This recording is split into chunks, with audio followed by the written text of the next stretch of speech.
One of those responders includes a New York police officer who ran into harm's way to save victims. It's a day he says he'll never forget. WNCT's Elizabeth Tu has his story. I was working that day with the 40th Precinct, and when the call came over, we automatically just got our gear, threw it in the trunk, and went straight down to ground zero, trying to save someone, save anybody. That's our first response. When we got there, such a thick cloud of smoke and total chaos.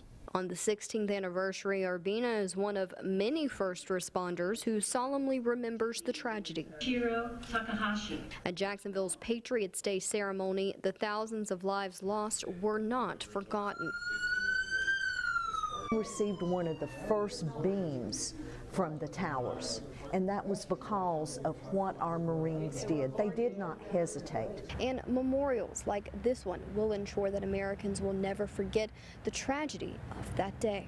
Still fighting the war on terrorism, we have to be constantly vigilant.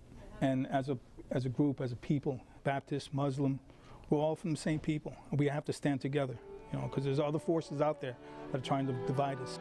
Veterans were also honored for their role in the fight against terrorism. In Jacksonville, Elizabeth Tu, 9 on your side.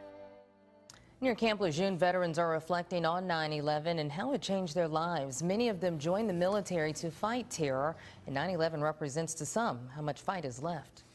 I first felt shock that this could be happening in our country.